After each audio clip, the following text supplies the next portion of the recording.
Il y a 20 ans, un immense champion nous quittait prématurément, triple champion du monde de Formule 1.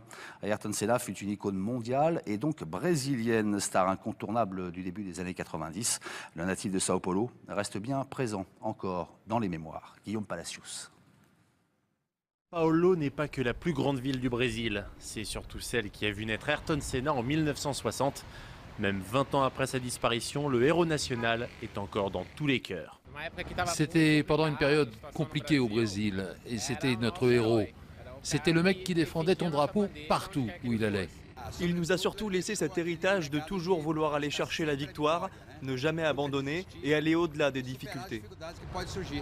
Mais dans cette adulation globale, il reste quelques sceptiques. Flavio Gomes, journaliste à Fox Sports, fait partie de ceux qui pensent que Senna s'est surtout construit un personnage.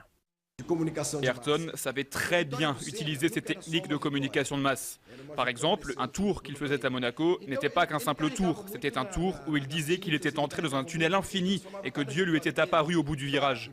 Il cultivait beaucoup cette image surnaturelle, comme s'il était envoyé par Dieu.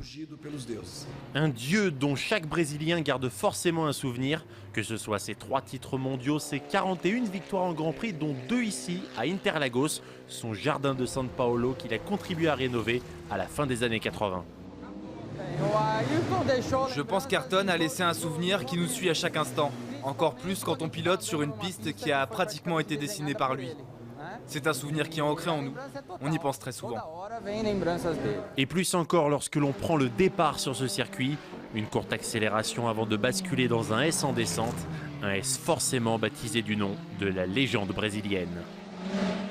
Voilà, et après Senna, d'autres pilotes brésiliens ont fait rugir leur bolide sur les pistes du monde. On pense à Rubens Barrichello ou plus récemment Felipe Massa, ce dernier, lorsqu'il était enfant, qui a eu le privilège de rencontrer Ayrton Senna, en gardant tout de même une petite frustration.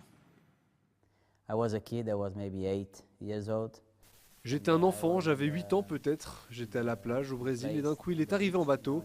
Il était incognito, il y avait très peu de gens autour de lui.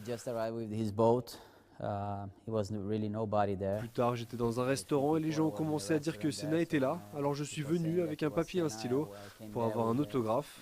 Mais il ne me l'a pas donné. C'était très frustrant.